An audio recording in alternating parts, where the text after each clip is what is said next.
Глебович, в прошлом году отмечалось столетие СССР. СССР проводил активную политику на Ближнем Востоке. И я думаю, многое от тех методов, которые использовались советским руководством на Ближнем Востоке, было в дальнейшем использовано и в современной России, либо скорректировано тем или иным образом. Вот, на ваш взгляд, какое наследие СССР Россия взяла и продолжила реализовывать на Ближнем Востоке, а что она скорректировала? Как можно сравнить, может быть, российскую советскую политику на Ближнем Востоке? Мне, наверное, легче многих других отвечать на этот вопрос, потому что из столетия нашей политики, как государства на Ближнем Востоке, ровно половину, 50 с лишним лет, это все было на моих глазах, как сотрудника Министерства иностранных дел. Советская политика на Ближнем Востоке по-прежнему для нас составляет очень такую значительную основу того, что мы там располагаем с точки зрения нашего политического влияния, с точки зрения экономических объектов, которые там остались и напоминают о нашей довольно значительной технико-экономической помощи. Это люди, которые с нами в течение многих лет имели плотные контакты. И, насколько мы понимаем, в целом осталось очень такое благоприятное впечатление о том периоде, такое чувство благодарности в отношении и позиции, которые занимал Советский Союз в отношении ближневосточных стран, прежде всего арабских государств, и той помощи, которая оказывалась нами. Знаете, я хотел бы все-таки наряду с тем, что от нас к ним шла какая-то помощь, сказать, что в тяжелые периоды проверяется, насколько прочные связи, насколько прочное взаимное такое положительное отношение друг к другу. И арабы в тяжелый момент, когда рассыпался уже Советский Союз, конец 80-х, начало 90-х годов, как регион, как объединение, пожалуй, показали себя по сравнению с другими регионами и другими народами наиболее такими благодарными, благородными людьми. Из арабских стран, в том числе не самых богатых, например, Египта, шла гуманитарная помощь. В 1991 году президент тогдашний Египта Мубарак принял решение о том, что вот в тех случаях, когда у нас бартер был, и бартер делался так: поток товаров идет в одну сторону, поток в другую. Если поток в какую-то сторону превышал 60 миллионов долларов, то он прекращался. Мы не могли выполнять в тот трудный период свои обязательства в полном объеме, и у нас накопилось 60, а потом больше объем, он доходил до 200 с лишним миллионов, то, что мы не додавали Египту. Президент Мубарак принял решение, что несмотря на то, что у нас копится такой долг, встречные поставки идут. Вы знаете, это такой был по тому времени очень благородный жест. Он не так просто дался в финансовом отношении Египту и так далее. Саудовская Аравия, которую многие у нас номинировали как врага, что вот они были повинны в том, что цены упали на нефть и так далее. Здесь тоже надо прояснить и не повторять глупости. Во-первых, в отношении цен. В 1983 году страны ОПЕК, включая Саудовскую Аравию, обращались к нам с предложением установить более тесные связи. И они схему предлагали примерно то, что сейчас называется ОПЕК+. И шли переговоры, в том числе в Лондоне, где я участвовал, закрытые переговоры. И они исходили из того, что тот аргумент, который раньше мы давали для того, чтобы не вступать в ОПЕК, у нас выше темпы были в 2 раза развития нашей нефтяной промышленности, а у них ниже, что нам это не было интересно. Этот уже аргумент в тот период времени, в начале 80-х годов, не работал, потому что у нас резко упали темпы развития нефтяной промышленности, они сравнялись, даже стали ниже, и стало быть, неясно было, почему мы не хотим объединяться для того, чтобы взаимоприемлемую, выгодную нам ценовую планку устанавливать на рынке. Но Москва отказалась. Значит, они предлагали, Саудовская Аравия предлагала, ОПЕК предлагали, а мы отказывались. И они говорили, что в середине 80-х годов мы прогнозируем резкое падение цен на нефть. от этого вы пострадаете, и мы пострадаем. Давайте это избежим. У них основной довод был. Но мы на это дело не пошли. Потом случилось именно то, что они говорили. В середине 80-х годов в силу действия целого ряда рыночных таких механизмов, неблагоприятных, для нас цены упали. И это один из был факторов того, что рассыпалась экономика, финансы Советского Союза, и мы в целом рассыпались как страна. То есть они предлагали нам не допустить этого. Мы от этого отказались.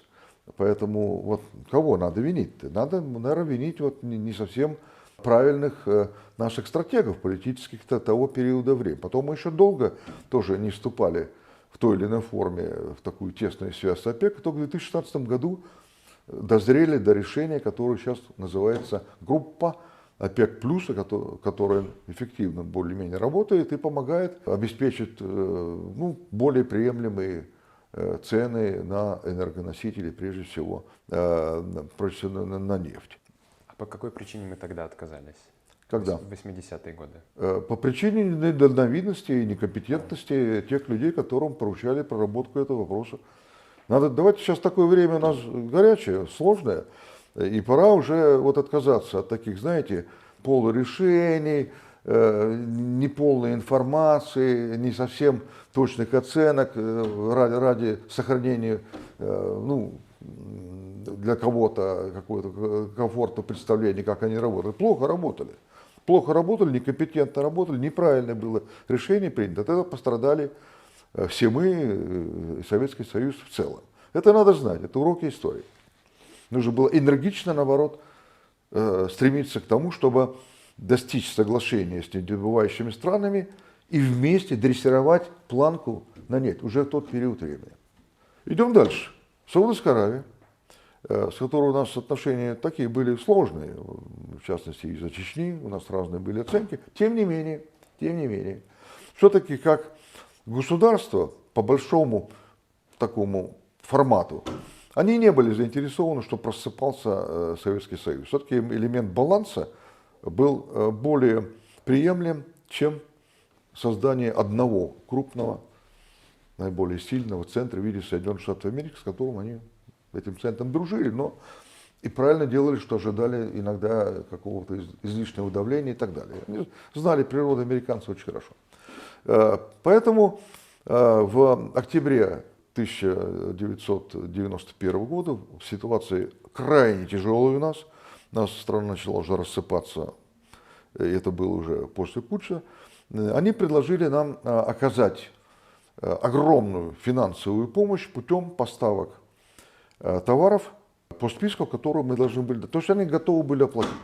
Но те люди, которые вели переговоры со стороны, тогда еще советской, хотя это и российская была, на это дело не пошли. Они не пошли, потому что они сказали, что нет, давайте так, вы нам даете деньги, мы сами купим. Саудовцы, которые читали в газетах, как у нас иногда эти деньги расходовались в тот период времени, они говорят, а что вас смущает? Вам что, вам товары нужны или деньги нужны? Если товары нужны, давайте мы купим вам. Короче, стороны не договорились. И не договорились, так понимаю, все-таки по инициативе тех людей, которые конкретно вели эти переговоры. Не здорово, не здорово. Но это показывает, что вот арабы, в принципе, они, в общем-то, в советский период времени, даже те, кого мы относили к такому лагерю относительно проамериканскому, даже они, в общем-то, не были заинтересованы в том, чтобы СССР рассыпался. Это, так сказать, определенные такие вот уроки истории, которые показывают, что арабские страны, страны Ближнего Востока в советский период времени для нас были такими благоприятными партнерами. Что еще очень важно для советского периода, надо иметь в виду, со знаком плюс, с большим. Смотрите, вот мы говорим о том, что НАТО наступает на нас с запада. И она наступала и наступала нам на пятки, и прямо сейчас уже дошла до Украины. Было несколько полос их продвижения вперед и так далее. Но смотрите, ведь первоначально, после войны, когда с Западом мы вновь рассорились, да, на Западе, в Соединенных Штатах Америки, и Великобритания, две главные наши такие противницы страны, было принято решение, что давить в военном отношении нужно из Запада, и для этого в 1949 году был образован Североатлантический пакт, и с юга, и юго-запада. И были попытки втянуть, еще до 1949 года, до образования НАТО, втянуть ближневосточные страны в блоковые прозападные системы. Называлось там командование ближневосточное или средневосточное и так далее. Были разные планы. Они были частично реализованы только один раз, когда был создан Багдадский так называемый пакт, но он просуществовал очень короткий период времени и рассыпался. Вывод какой? Вот давление на нас военное с Запада оказалось успешным в плане организации структур, которые на нас давили, и попытки организовать подобного рода структурное давление с юга и юго-запада не дало результатов. Молодцы, во-первых, сами страны и их лидеры, которые не пошли на поводу у стран Запада. Ну и, наверное, молодцы, дипломатические работники, которые профессионально отработали на этом направлении. У нас, как-то, понимаете, у нас считается, что, ну, если там получается хорошо, ну а как иначе? Может быть иначе, и даже очень сильно. Вот надо вот здесь посмотреть, что на этом направлении наша дипломатия работала более успешно. Может быть, проанализировать вследствие чего. Может быть, вследствие того, что там всегда была концентрация больше узких специалистов с арабским языком. Ведь все время у нас в арабских странах не было послов, старших дипломатов, вот созданием арабского языка. Потом мы достаточно давно встали на путь создания специального такого, как теперь бы сказали, кадрового кластера для работы в этих странах. И сейчас у нас в 22 странах, по-моему, только в одной стране работает квалифицированный специалист без знания арабского языка, но просто настолько знает, что он в любой стране может хорошо работать. Вот. А в большинстве стран, практически во всех, работают арабисты сверху вниз, от посла до дежурного референта. Это большое завоевание тоже и советского периода, и наших дней на этом направлении. Значит, военно-интеграционные схемы с юга и юго-запада вот в эти годы, и советский период, и после, не смогли продвинуться в нашу сторону, хотя вопрос об этом не снят, и попытки продолжаются и в настоящее время. И очень такие энергичные их втянуть. Теперь еще один вопрос, очень такой чувствительный и важный с точки зрения экономики нашей страны. Ну, всегда наша страна гордилась, если удавалось увеличить количество машин и оборудования в структуре нашего экспорта. И наоборот, не очень здорово было, когда доминировали такие простые товары, хотя это тоже здорово, нефть, газ и так далее. Вот в советское время мы постоянно повышали уровень, процентаж машин и оборудования в нашем экспорте и повышали в значительной мере за счет арабских стран. Потому что комплектное оборудование шло в эти страны. В целом мы на Ближнем и Среднем Востоке, если брать только крупные и средние объекты, и не брать очень полезные, но помельче, построили порядка 500, полтысячи объектов. В одном Египте мы построили 94 предприятия. И какие предприятия? Смотрите, Асуанская плотина, крупнейшая плотина. Тогда называли это чудо от 20 века, потому что ее, помимо всего прочего, местность, это же была пустыня. Обычно строят гидроэлектростанции, когда такие вот, знаете, сужения, и вот перегораживают просто вот такое сужение, и получается плотина, как, например, скажем, классический вариант Братская ГЭС. Там вот такое сужение естественное, там перегородили, и не надо вот справа и слева огромные насыпи делать. В Асуане это нужно было делать. То есть здесь огромное гидротехническое сооружение, и оно сделано было по самым передовым образцам. Хиланский металлургический комбинат, лучший металлургический комбинат, самый крупный был на Ближнем Востоке, и до сих пор он очень хорошо работает. И другие наши партнерские предприятия, которые мы построили, они замечательно себя там зарекомендовали. Теперь интересно другое. затратность и незатратность. Считается, что вот в советский период времени много было затратного, поэтому остались какие-то долги, и, значит, вот неэффективная была система торгово-экономических связей. Смотря где. Смотря где. Ну, наверное, не от большого ума. Мы построили, например, в Индонезии практически бесплатно огромный стадион в Джакарте, на котором потом через какое-то количество лет расстреливали коммунистов. Они так и не расплатились толком с этим. Вот. На арабском направлении, на ближневосточном направлении работали люди, которые обеспечивали не только оптимальный характер выбора предприятий, которые мы строили, ну, они были нужны и этим странам, они были выгодны с точки зрения поставок нашего комплектного оборудования, и заводы, и фабрики наши работали дополнительно, да, на этом направлении. Но и была обеспечена возвратность средств. Вот Египет тот же самый, который я цитировал, с 94 предприятиями, ведь он расплатился полностью за все экономические долги. И даже в период, когда мы поссорились при Садате, финансовые оплаты происходили. Ну, другое дело, что Садат по военным кредитам не стал, значит, расплачиваться с нами. Это да. Но вот с точки зрения, мы говорим, торгово-экономические связи, они были на этом направлении, на ближневосточном, показательно положительные и позитивные, и с большой отдачей для народного хозяйства Советского Союза. Теперь я хотел бы сказать, что вот политика Советского Союза, она вот по своим основам очень серьезно отличалась от политического курса Российской Федерации, который мы проводим сегодня. Там в советский период у нас было два основополагающих принципа, которые, честно говоря, не очень органично друг с другом каким-то образом соединялись. Первый принцип очень был понятен. И он до настоящего время работает. Это принцип мирного существования со всеми странами. И одновременно он означал существование с этими странами на самых таких простых, понятных, эффективных торгово-экономических основах. То есть взаимная выгода. Выгода одной страны, выгода другой страны. Какого-то такого излишнего патернализма не было вот по этому принципу. И именно вот сторонники этого принципа, они обеспечивали выгодность и возвратность средств, выгодность вложения и возвратность средств для Советского Союза на ближневосточном направлении.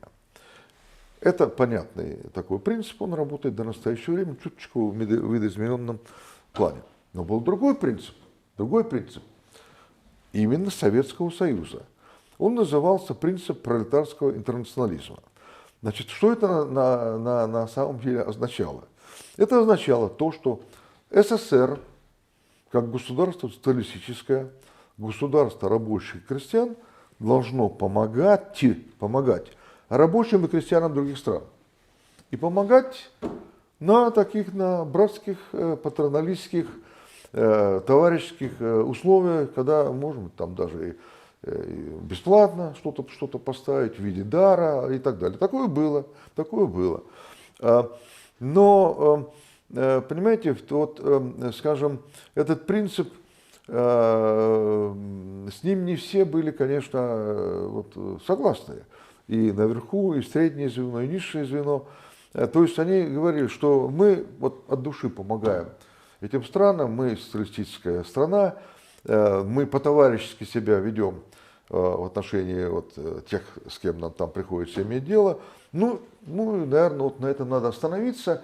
И какие-то односторонние финансовые вливания, наверное, они ни к чему, потому что надо нашему народу тоже давать что-то для того, чтобы он жил лучше и лучше, ну и лучше, чем в западных странах. Такая же цель тоже стояла, она не была достигнута. Вот. Поэтому по своему опыту я могу сказать, что шла такая очень деликатная борьба между теми, кто ориентировался на первый принцип такими понятными рыночными механизмами, которые ориентировались на второй принцип, вот этот социалистический, интернационализм и так далее. Он тоже хороший, но все хорошо в меру. Второй принцип, прежде всего, лоббировали представитель Центрального комитета Коммунистической партии. Там был международный отдел, и на самом верху, из тех, кто работал по развивающим странам, по арабским странам, был, например, Ульяновский, ученый, он писал книжки про национально-освободительное движение, сейчас легко найти в библиотеках, они остались. И у него такая была теория, что нужно вот это национально-освободительное движение не только политически поддерживать, но и вот финансово тоже какими-то вливаниями и так далее. Что получалось вот в реальной жизни? В реальной жизни получалась удивительная смесь вот этих двух подходов. И некоторые ведомства, например, Госкомитет по экономическим связям, Министерство внешней торговли, они, конечно, что греха таить, для них был первый принцип понятен, а второй понятен, но непонятно тогда, как тогда с точки зрения отчетности финансовой, потому что если поставлять что-то за плату, что-то бесплатно, то легко запутаться. Поэтому они это старались все делать вот на таких, на обычных коммерческих условиях. И вот большая часть того, что мы сделали в арабских странах, на Ближнем Востоке, вообще было, конечно, сделано на обычных коммерческих условиях, с обычными методами оплаты. Это было. А вот что касается другого направления, поставок вооружений, то такое впечатление, что вот здесь как раз приверженцы вот этого такого вот снисходительного отношения, и вот, можно скостить и так далее, цену можно сбавить, чтобы помочь и так далее. Там позиции вот этих людей, они были гораздо больше. И мы, ну, во-первых, иногда и поставляли по стоимости, которая нам не настолько была комфортна, как хотелось бы, а ниже, ну, исходя тоже из этого товарищеского отношения. Ну и потом, конечно, беда была с точки зрения возвратности средств. Вот в отличие от торгово-экономических связей, здесь с возвратностью было сложно. Поэтому, вот, судя по официальной публикации конца 90-х годов, у нас было более 90 миллиардов долларов накопился долг со стороны развивающихся стран. Значительная часть, большая часть была как раз на вот эти военно-технические подставки. Цифры не публиковались вот, нашей эффективности, но вот среди тех, кто вот, старшее поколение там работали, они где-то говорят, что вернулось к нам вот за поставленное военное оборудование с учетом вот невыплаченных долгов, наверное, где-то 30-35%. С точки зрения исторического процесса, с точки зрения вот ведения дел на вот этом военно-техническом направлении, многие считают, что плохо, конечно, что вот они остались там должны, но если брать позиции на этих рынках, то именно за счет вот такой вот фактически образовавшейся вольно или невольно скидки мы смогли туда довольно внятно проникнуть на эти рынки, потеснить западные страны, чем пользуемся до настоящего времени. Поэтому вот то, что мы недополучили по военно-технической сфере, можно условно считать, что это была такая скидка, которая вот в настоящее время она дает нам результат, потому что мы там уже физически находимся. Андрей Глебович, а что касается прихода Советского Союза на Ближний Восток, что касается послевоенного мироустройства, да, когда образовалась ООН, когда совместно члены Совета Безопасности выпустили резолюцию о разделе Палестины. Да, и должно было образоваться два государства, арабское государство и Израиль. Арабское государство так и не образовалось, но Израиль победил в Первой арабо-израильской войне, и СССР его затем продолжал с ним развивать отношения.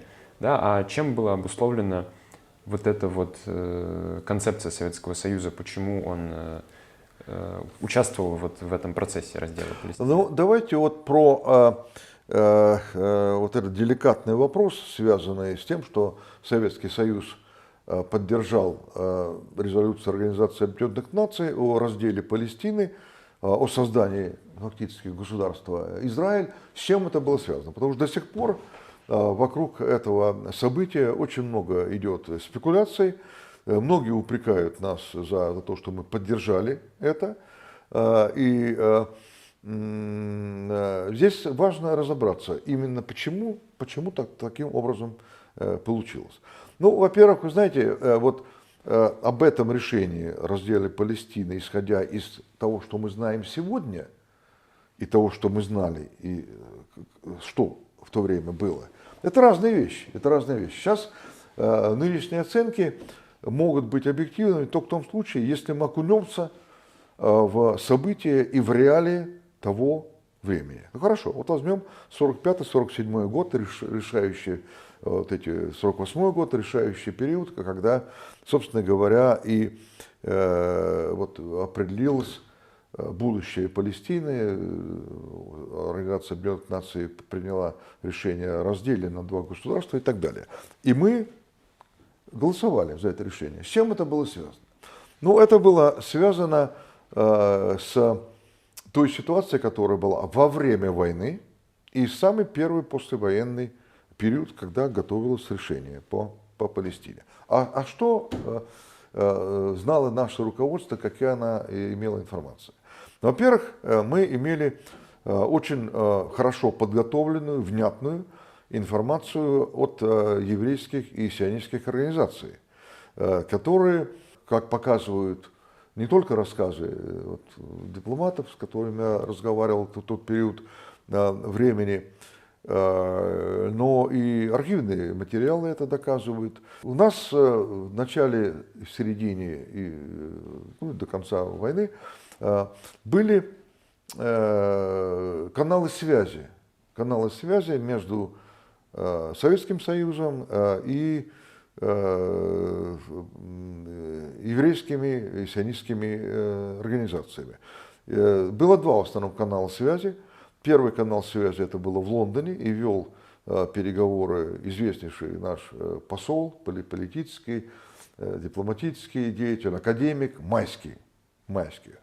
И второй, и он, когда я был студентом, он немножко как-то в те годы был не в фаворе, у нас он почему-то курс не вел, но выступал и любил выступать, и писал, и мы по его книжкам все равно учились, по книжкам Майского.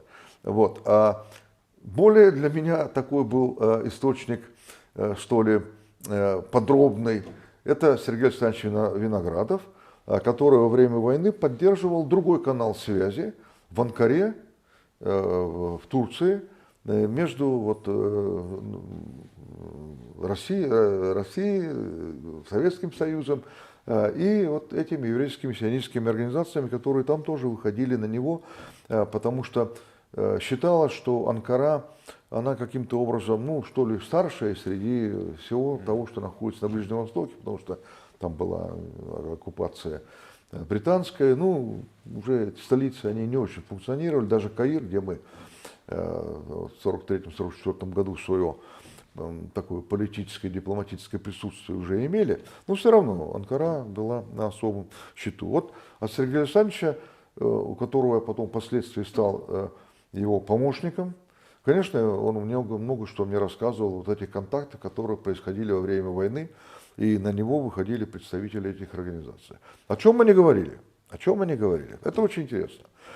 Они говорили о том, что есть планы создания национального очага в Палестине. Они начали осуществляться, потому что идет туда приезд колонистов из самых разнообразных стран, и они просили, чтобы Советский Союз тоже разрешил выехать своим евреям, которые хотели туда ехать.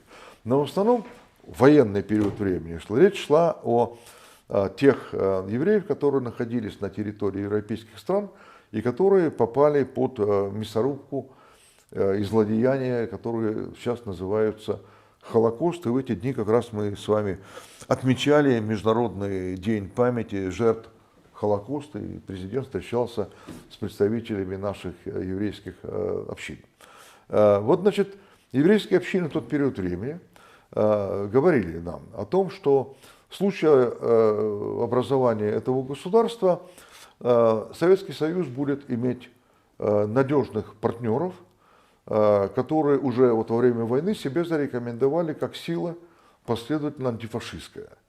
Они говорили о том, что надо спасать миллионы людей, которые находятся в Европе, и обычных вот таких методов устройства национального, ну как там, на равных и так далее, в этих условиях уже недостаточно.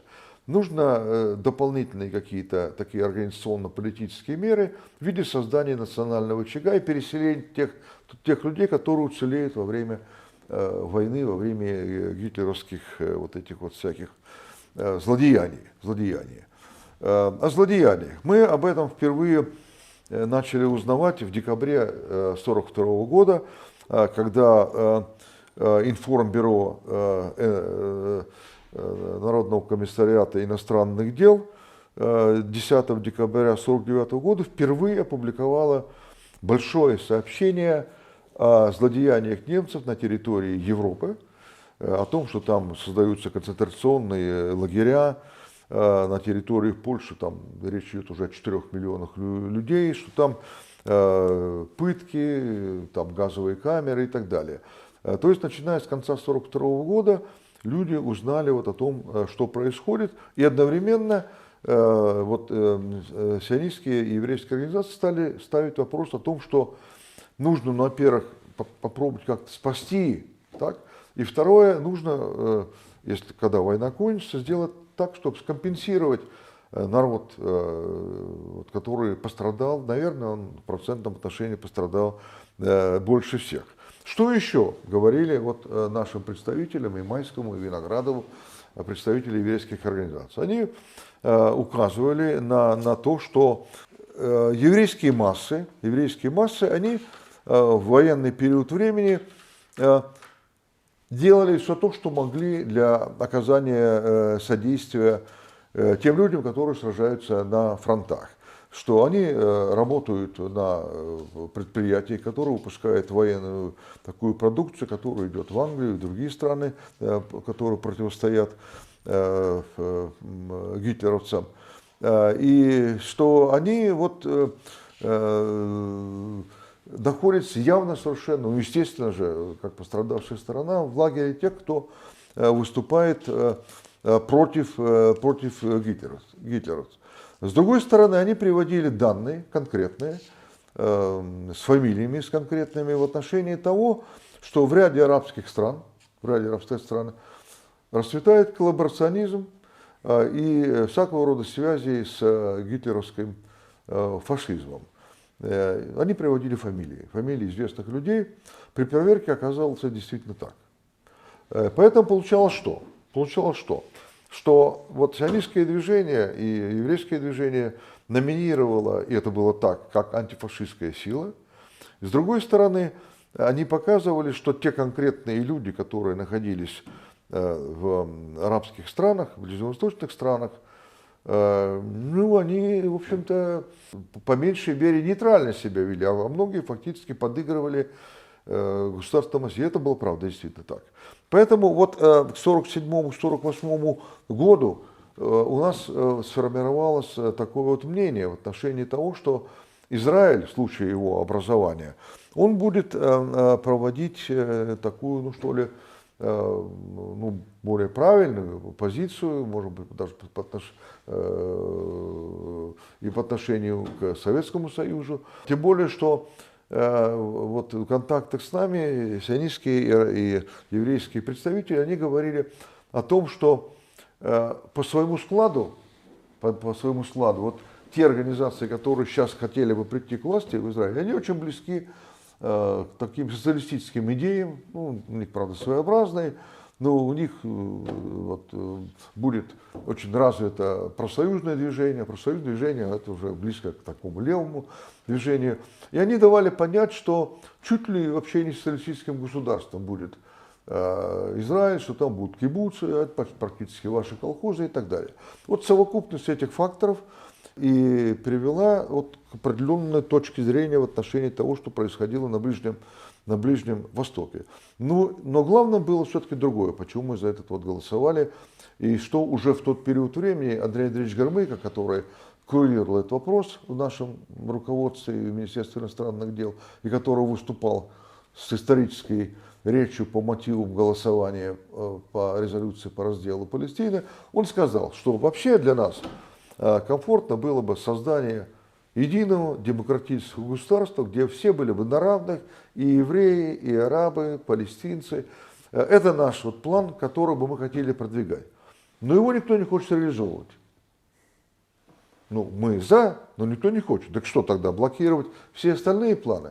Ну, давайте мы не будем блокировать. Советский Союз готов голосовать за план разделения, так как он был оформлен международной такой достаточно компетентной комиссией. Там распределили 21 тысячу километров, 14 тысяч условно к еврейскому образованию и 7 тысяч арабскому образованию. Но дальше получилось то, что получилось.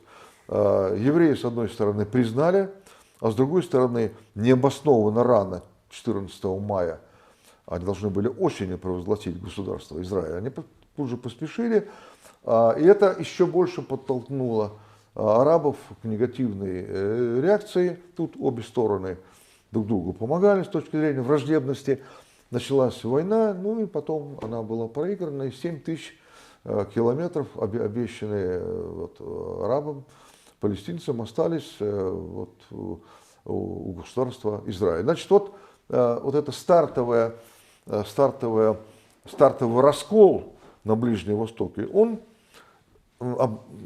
случился, ну, совершенно в определенной обстановке, когда была совокупность факторов, которые вот Советский Союз, тогдашнее руководство приняло во внимание. Андрей Глебович, а еще очень много исторических споров вокруг шестидневной войны 1967 года. Очень много различных версий того, что там происходило, как арабские страны к этому были или не были готовы, наоборот, и почему случилось то, что случилось. Вот по вашему опыту, как действительно выглядела ситуация в 1967 году?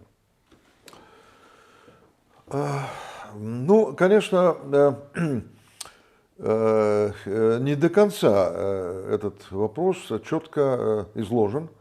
В настоящее время не все факты, заслуживающие внимания, они ну, как-то равномерно разложены в учебниках, учебных пособиях, в том, что пишется. Поэтому ваш вопрос, он, мне кажется, очень резонный, он актуален и до настоящего времени. Значит, что получилось во время Шестидневной войны? В общем-то, она назревала. На сирийском направлении она назревала из-за того, что все более выявлялась нестыковка позиций Сирии и Израиля в отношении водных источников. Они очень ограничены были, и дальше должно было быть еще хуже. И вот каждая сторона хотела как-то предопределить обладание большими источниками.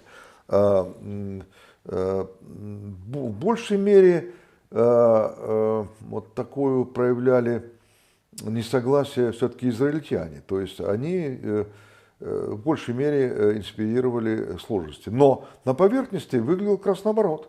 Потому что много было нападений с территории Сирии, все они фиксировались израильтянами, они, значит, там говорили, вот видите, что творится. Ну, в таких вещах, когда не было мониторинговых групп, конечно, до конца разобраться, что конкретно там происходило, каждая сторона обвиняла другую сторону. И главное другое, что ситуация там нагревалась. Теперь в отношении Египта. Египет, как египтяне нам откровенно говорили, имели данные о том, что, по их вот разведданным, что Израиль, в принципе, очень неудовлетворен таким поступательным развитием Египта и некоторых других стран, и хотел бы их осадить. И для этого воспользоваться каким-то поводом для того, чтобы нанести военный удар. Ну и действительно обстановка вот, накалялась не только на сирийском направлении, но и вот вокруг территории Египта. Были взаимные обвинения и так далее. Где-то в мае месяце, в апреле-мае 1967 года ситуация стала такова, что все в мире заговорили о возможном новом вооруженном конфликте на Ближнем Востоке. Но происходить он должен был начаться, как все полагали, все-таки на сирийском направлении, потому что там совсем дело уже доходило до таких, почти ежедневных стычек. А Наср, он заступался, потому что имел договоренности военного характера. В конце апреля 1967 года Наср направил в Москву делегацию во главе с министром обороны Бадраном. Бадран хотел встретиться с Брежневым. Брежнев с ним встречаться не захотел, потому что он примерно понимал, о чем пойдет речь. И речь действительно пошла о том, что египтяне спрашивали разрешение и согласие на нанесение preemptive strike, то есть такого упреждающего удара, потому что они говорили, что у нас точные совершенно данные есть, что разработка плана нанесения удара ВВС Израиля по аэродромам, по населенным пунктам, по экономическим объектам Сирии, Египта, возможно, и Иордании, что это уже это может начаться. А может нам тогда первыми ударить? Громыко и те, кто вели переговоры, они однозначно сказали, что ни на какие такие, удары на всякий случай мы никогда давать согласия не будем, потому что это будет обвинение нас в поддержке того, что называется простым словом агрессия. Ваши действия будут восприняты как агрессия. Бадран несколько дней пробыл в Москве, ему так и не удалось встретиться с Брежневым. Он каждый день пытался выдавить согласие на этот preemptive strike, удар в предварительном порядке, но так ни с чем и не уехал.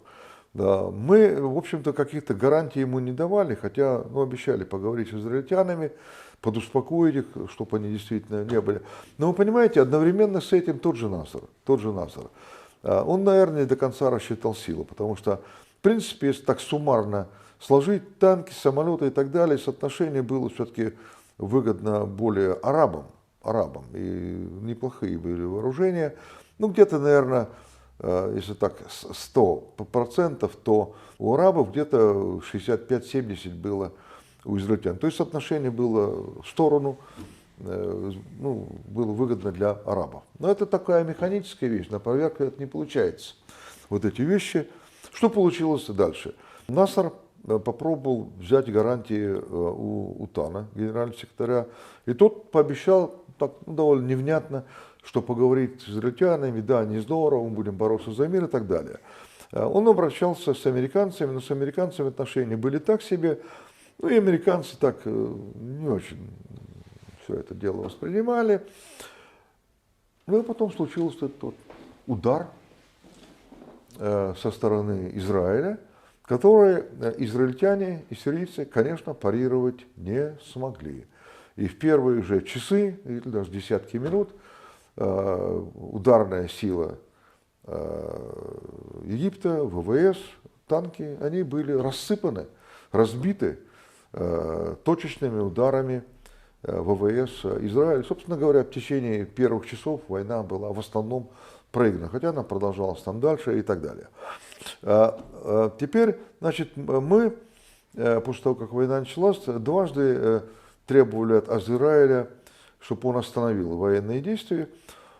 И что нас и возмутило, что Израиль не ответил на эти ноты вообще.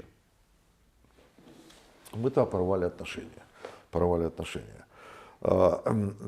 Потом выяснилось, что то, что мы порвали отношения, такой психологический был момент. Конечно, виноваты израильтяне были в этом. Но себя это не оправдало.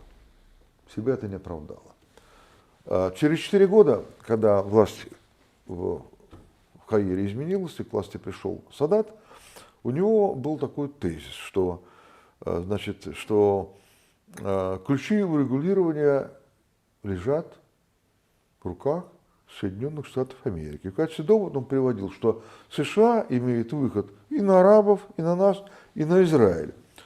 Ну и тут, честно говоря, я как сотрудник посольства СССР в Египте почувствовал себя не очень уютно, потому что же получилось? Значит, мы с израильтянами, вот, так сказать, для того, чтобы потрафить арабам, Египту, с ними отношения порвали. Американцы оставили. И теперь вдруг оказывается, что мы порвали, и это наши шансы как посредника уменьшило. Ну, это такой урок на будущее тоже вот, очень важный, что даже когда какая-то справедливая позиция, все-таки рвать отношения надо думать, вот, к чему это приведет. Или там потом как-то восстанавливать, или в той или иной форме, и так далее. В общем, получилось, конечно, вот уже в 70-е годы не здорово. Инициативу в политическом регулировании постепенно потянули на себя американцы, которые вот Кэмп Дэвид дальше и сделали такой довольно неплохой договор, хотя он сепаратный, и он, конечно, рассыпал ряды арабов. Вот как происходило дело. А между 1948 и 1967 годом у СССР были хорошие отношения с Израилем, или чувствовалось, что постепенно СССР склоняется в сторону арабов в конфликте арабо-израильском?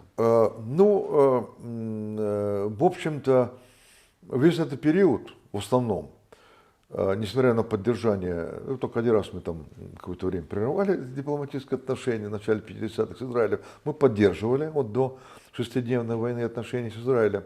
Но политически, психологически, конечно, мы были вот на стороне арабов, хотя бы из-за того, что считалось, что Израиль и США – это такое неразделимое общность. И Садат, кстати говоря, называл это очень интересным определением, что отношения вот между Советским Союзом и арабами – это отношения дружбы. А когда дружат, там можно помочь, можно не помочь. А отношения между Израилем и Соединенными Штатами Америки, он говорил, это означает, что органические отношения, органические. То есть они органически вот так вот друг с другом связаны. Это не то, что вот помочь, не помочь, тут само собой разумеется. И поэтому он говорил, что, конечно, вот такая смычка с одной из супердержав у Израиля, это автоматически означает, ну, особо такие, что ли, стартовые, ну, дополнительные возможности у Израиля по сравнению с арабами. Они находятся в более выгодной ситуации. Вот то, что говорил Арабов, и ему многие тоже поддерживали среди арабских руководителей того времени. В 90-е годы Россия уже вновь установила отношения с Израилем и оказалась снова в позиции такого посредника между арабами и Израилем. И, в принципе, Россия установила отношения со многими другими странами, в частности, со странами Персидского залива.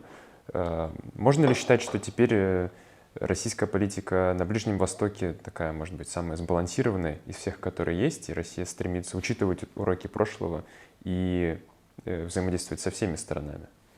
Вот ваш вопрос, он уже в какой-то мере показывает, что другая политика, более сбалансирована была у Российской Федерации, и спектр наших партнеров, он расширился. Смотрите, ну, во-первых, мы возобновили отношения после 1991 года, это в Мадриде было, на мирной конференции объявлено, с Израилем, что было очень хорошо. И отношения у нас очень такие были хорошие. Только недавно мы выпустили, я один из участников вот, российской команды, где главным был ректором Гемоторг, но мы выпустили вместе с израильскими коллегами очень хорошую книжку, которая называется «30 лет после восстановления дипломатических отношений», где мы внимательнейшим образом проанализировали плюсы с минусами, плюсов оказалось намного больше, вот 30 лет, которые вот после восстановления отношений. То есть с Израилем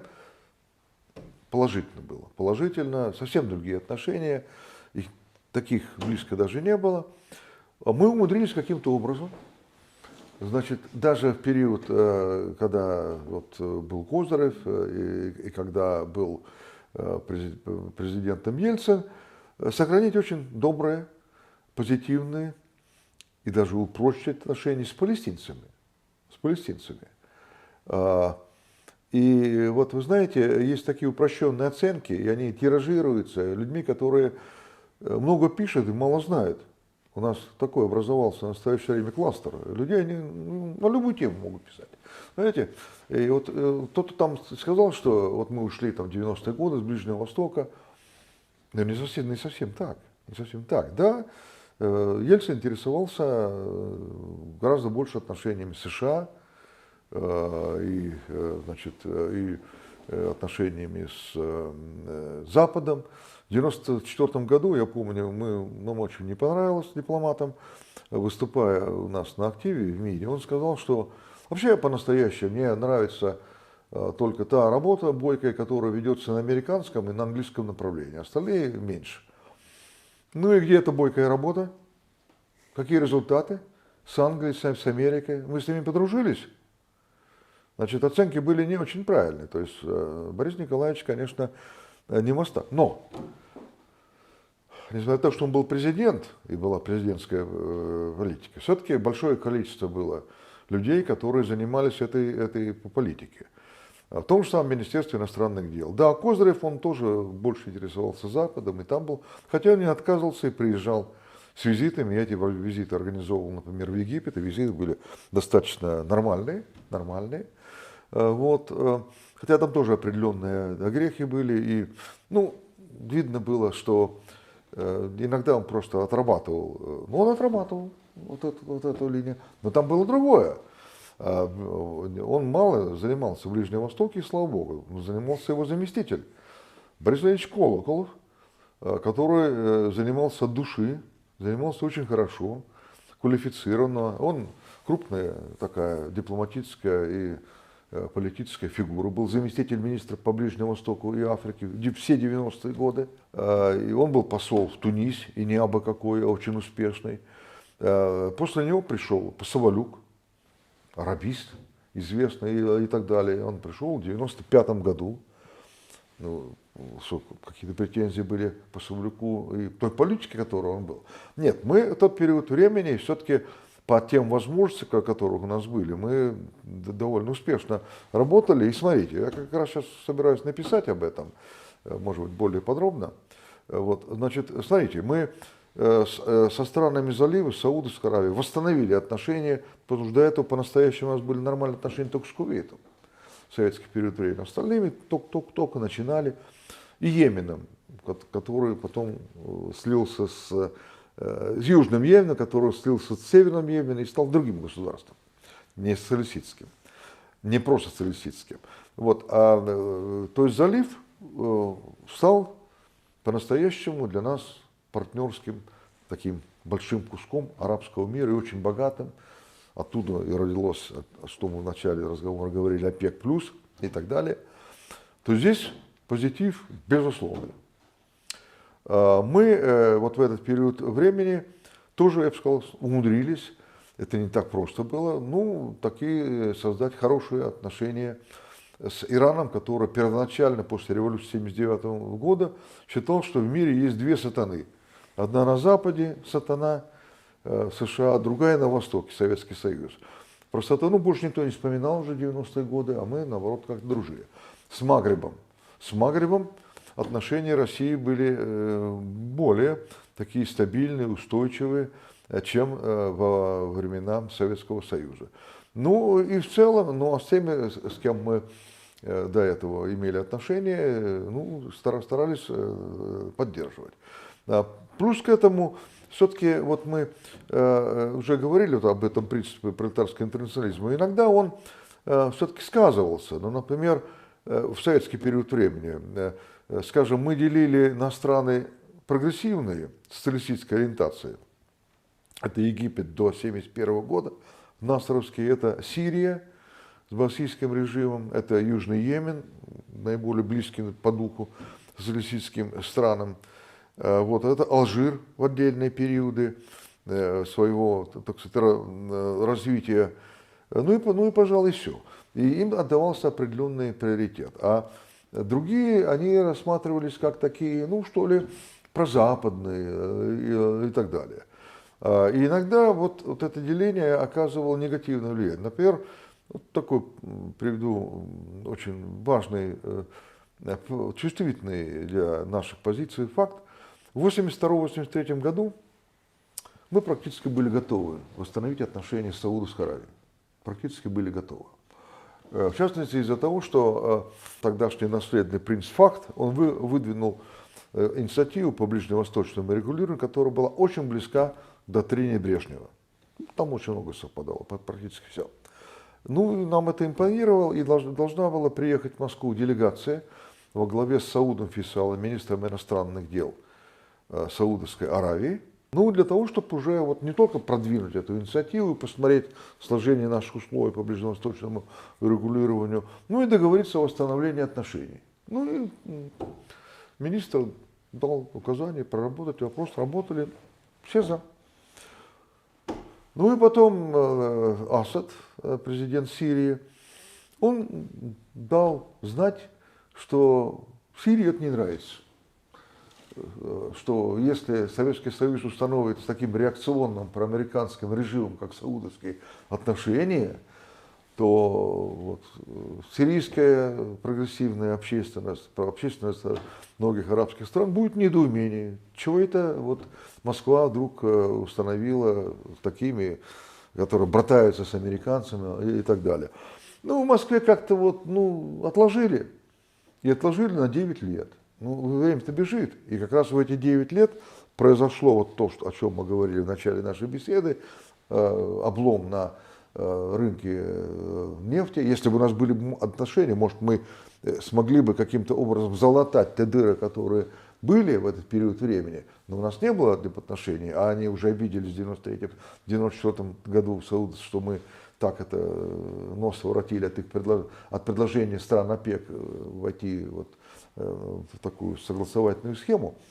Поэтому вот идеологические вещи все-таки имели место в период Советского Союза, и они в 90-е и 2000-е годы ушли, и слава богу, и не мешали больше в развитии наших связей. И поэтому к сегодняшнему дню мы констатируем, что практически со всеми странами региона, наверное, впервые вообще за всю историю, мы имеем хорошие дружеские отношения, причем мы не портим отношения даже так, когда эти страны между собой не ладят. Ну, например, Катар и Саудовская Аравия, у них иногда там обострялись отношения, но мы сожалели и старались им даже иногда как-то подсобить, насколько это возможно. Но у нас нормальные были отношения и с этой страной, и с другой страной. То есть мы тоже с точки зрения посреднических функций в настоящее время находимся, ну, пожалуй, в наиболее таком благоприятном положении. К нам в первую очередь, наверное, надо обращаться, если кто-то с кем-то хочет страны региона наладить политико-психологическую такую вот основу отношений. Андрей Глебович, ну, тогда получается, что оценка 90-х годов, как годов, когда Россия ушла с Ближнего Востока, не совсем верна. Или Россия все-таки снизила свое влияние на ближневосточные дела из-за экономических проблем, из-за ориентации больше на западные страны, а потом она, вот как принято говорить, вернулась на Ближний Восток в 2010-е годы. На ваш взгляд, эта концепция имеет право на жизнь, скажем так? Не имеет права на жизнь. Она совершенно некомпетентная, она никак не подтверждается материалами архива. Надо поговорить с нашими дипломатами, которые там работали. Снижение интереса у высшего политического руководства было налицо. Приоритет в развитии отношений с США и Западной Европы был налицо. Конечно, отношения с Ближним Востоком плохо, что они ушли из приоритетного. Это было. То есть снижение интереса было. Но говорить о каком-то... Откуда ушли? Ну, те, кто об этом говорит. Ну, с какой страны и как мы ушли, что мы бросили там. Ну, частичный был уход в военном отношении, военно-техническом отношении на какой-то период времени. Но мы ни с одной страной наши политические отношения так сказать, не уменьшили. Если брать палестинцев, я начал об этом говорить, но тут удивительные вещи. Вы знаете, вот по количеству помощи, которую мы оказывали в начале 90-х годов, эту помощь мы никакой другой период в таком количестве не оказывали. Ну, скажем, вот я был нашим представителем от Российской Федерации по указанию политического руководства в группе международной, которая занималась такой деликатной вещью, как создание палестинской полиции на тех территориях, которые переходили под контроль палестинцев. Комиссия была очень интересная. Значит, это мы, американцы, как коспонсоры, норвежцы, которые помогали, и которые Осло, вы знаете, делали это секретное соглашение, израильтяне и палестинцы. Вот у нас были заседания, они были очень успешны, мы во многом там смогли договариваться. И, например, мы договорились о том, что запрос был от палестинцев, израильтяне дали согласие в отношении поставки для борьбы с терроризмом бронетранспортеров из Российской Федерации. Бронетранспортеров. Палестинцы настаивали, что бронетранспортеры были такие, гусеничные и так далее. Израильтяне не соглашались на этом, но мы потом сошлись на компромиссном варианте, что бронетранспортеры будут для защиты от возможного нападения полицейских стороны террористических элементов, но они будут не похожи на танки, а будут колесные. И вот в начале 90-х годов, когда у нас было очень плохо с финансовыми, и в армии нам самим не хватало. Тем не менее, по указанию президента Ельцина, правда, с четвертой попытки, да, то есть указание давалось, потом не выполнялось, потом снова. Вот в архиве сейчас мы уже в открытый доступ даем документы, которые показывают, как это происходило, но факт заключался, он открытый был.